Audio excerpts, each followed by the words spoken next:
So here we are at the end of chapter 6 of Micah. You'll recall a couple of weeks ago when I went through chapter 8, verse 8, chapter 6, verse 8, and we talked about the lawsuit God was executing, or the action God was executing against the Israelites. You could call it a criminal action if you wanted to, really.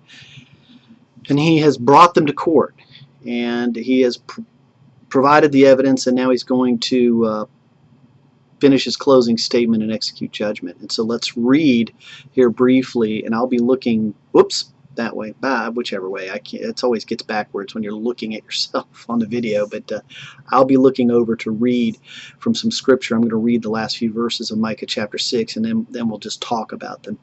It starts in verse 9. It says, "The voice of the Lord cries to the city, and it is sound wisdom to fear thy name."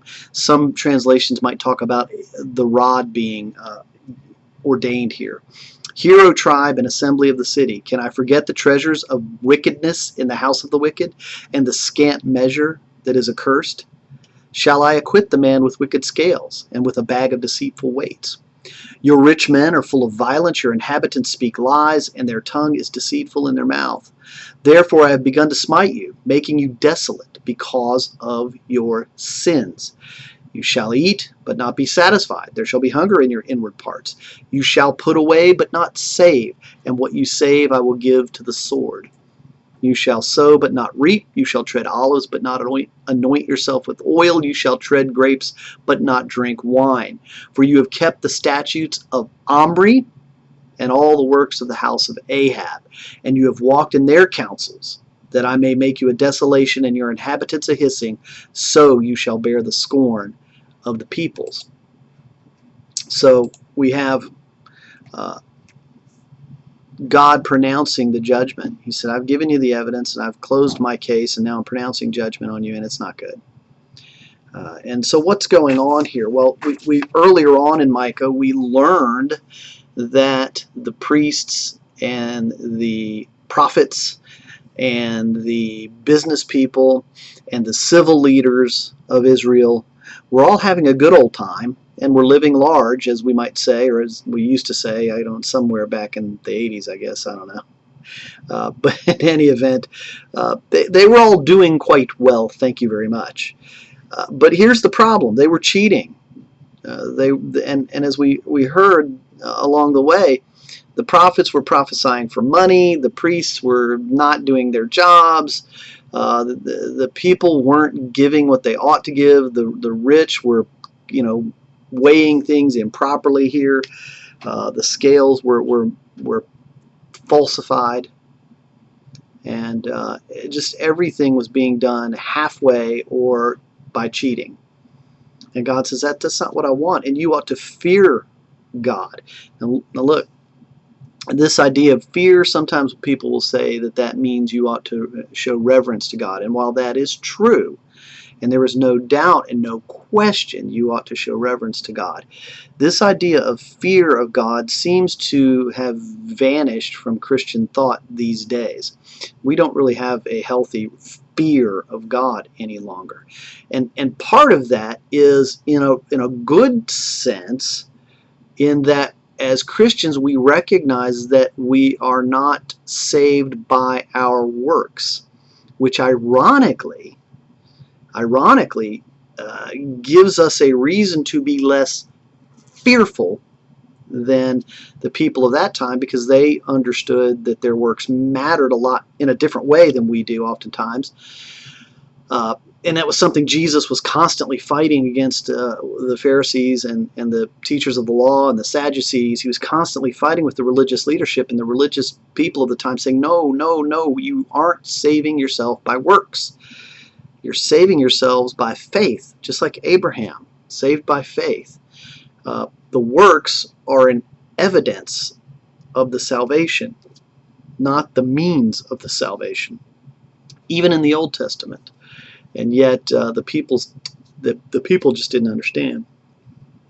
Worse yet, at this point, we go all the way to the end of the chapter, get to verse 16 there, and they're following the statutes of Omri and Ahab, who were two desperately wicked kings of Israel. And God says, you're following them, not me. Why would you do that? Do you not fear me? Are you not concerned about the God into whose hands it is a fearful thing to fall? Now that's actually from the book of Hebrews in the New Testament.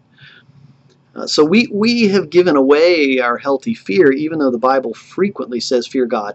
Ecclesiastes 12:13 is one of my go-to verses for this. But I mean, Proverbs 1:7 says the same thing, right? Fear the Lord, and basically that will be the beginning of wisdom. Ecclesiastes 12:13 says this is the final duty of man: fear God and keep His commandments. And by fear, it's not simply be reverent. This is an idea of there's a little sense of you're scared that something terrible will happen if you are not concerned about this God who holds you in His hands. Let me give you a simple example of this idea of this fear. And I'm spending a lot of time on that first verse because I think it's very important that we get this. When I was a young teenager, 13 or so, I remember my dad, who was not an imposing figure, sitting on the front porch of our house in Belton, Missouri. And he had these dark glasses on. You can understand, my dad was 5'6" on his greatest day when he had hair, okay? And he was bald most of the time I remember him, so you can just imagine. And he was always a little tubby, he was a little chubby, and he wasn't the kind of guy who would ever catch anyone running, okay? And he's sitting there on the porch with these dark sunglasses, watching me and my friends goof around or whatever. And one of my friends asked me, he said, "What is your dad? What's the deal with your dad? Is he with the CIA or something? You know, what's going on?" And I said, "I don't know. I don't know what my dad does. He works for the Air Force. It's, you know, as far as I know." And my dad had a masterful manner of getting me and my friends to concern ourselves with whether or not he was what he appeared to be, and thus instituting a bit of fear. And it was a healthy fear because there was a little bit of that trepidation that I wasn't exactly sure what my dad was up to. And it kind of kept us, you know, more in between the white lines than maybe we would have been otherwise. So that kind of fear is appropriate and acceptable, particularly with the God of the universe. We go on, and God is disturbed with those who store up wickedness by cheating others, right? And they're cheating others in commercial ventures. They're basically, some of these folks are kind of almost acting like the mafia. You know, they're sending people out. They're abusing their abilities. They're abusing their wealth. You know, the Old Testament has throughout rules and laws about gleaning the fields. Go back to the book of Ruth, okay? And you think of Ruth gleaning the fields for her and Naomi, right? And the law required that those who owned the field allow people who were poor and had no other substance to come by and pick up. Now look, you understand, this is hard work. These people are having to come by and get the little pieces of fallen grain that are all over the place and picking up one or two at a time or three at a time or whatever. I mean, it's not like they're just laying around. You just take a shovel and throw it in. No, you're picking and pulling. And so it wasn't as if it was just, oh, here's a bunch of food, come and get it. It was more like you had to work for it. But, and notice what happened with that. So the wealthy guy, his field is harvested. The gleanings are laying around. The people come and take them up.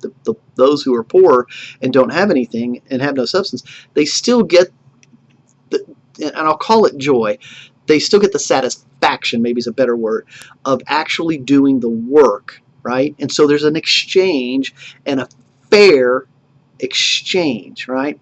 Yeah, you can take the gleanings, but you got to come get them.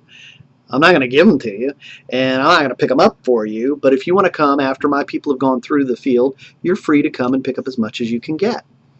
And so there was a bit of an exchange there, and in fact, in some sense, it might have helped the farmer, who then doesn't have to worry about wheat growing up in his field next year if he wants to plant something else.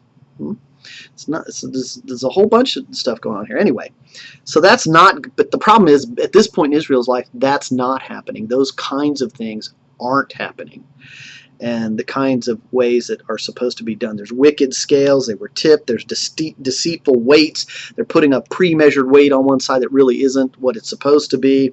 And you got to think about this too. What kind of judge would God be if he just allowed this to go on? You know, there's a lot of talk these days, people talking about justice. justice, justice, right? And people say they want justice. Now, I could talk a lot about that, particularly because of Micah 6:8 and what I, to be quite candid with you, think is often the poorly used Micah 6:8. I don't want to go too far into that because I don't want to, I don't want to frustrate people, but I don't think people really understand when they talk about God's justice what they really think they're meaning. When God says, I'm going to give you justice, you know, I don't want God's justice, because what I deserve from Him, what I deserve from God, I mean, we just read what God said He's going to do. You're going to save, but you're not going to, you're going to, accumulate, but you're not going to save anything. You're going to grow stuff, but you're not going to get to pour the oil and drink the wine, and you're not going to feel, you're going to eat, but you're not going to feel full, and the sword will come, and all these terrible things, right? That's God's justice, because the people are following bad gods. That's what it boils down to. They violated the very first commandment, right? You shall have no other God before me. And so we have the people following the statutes of Omri, as it says, the statutes of Ahab. They're following the wrong people, the wrong ideas, the wrong way. They're not doing anything that they ought to do, and God is saying, okay, fine, I'm going to give you justice. And you want God's mercy, yes. You do not want God's justice, because what does that end up meaning? That ends up meaning they get the sword, and that's what it says. It's bad times. As my Hebrew professor used to say, that if you didn't work at it and keep up with it, bad times. He used to say that phrase, bad times. Well, this is really bad times for the Israelites. And so God is going to punish, because now keep this in mind. God has to punish them because they veered off into crazy land. And it's important to understand that. This is not God doing this because God is being mean or terrible, or He's just aggravated or irritated, or it's a bother to Him. No, God has given them the law, asked them to uphold the law so that they would be a beacon of hope and light to the pagan nations around Israel. And instead, they just kind of like, nah, we're just going to go our own way. God says, okay, fine, you go your own way, but it's not going to work out for you. And they say, no, we're going to go our own way. And God says, it's not going to work out for you, right? He sends the prophets. What do the prophets tell me? It's not going to work out for you, right? Here's Micah. It's not going to work out for you. They're like, no, we'll go our own way. And then what happens? Well, it doesn't work out for them, right? I mean, that's what, it doesn't work out at all.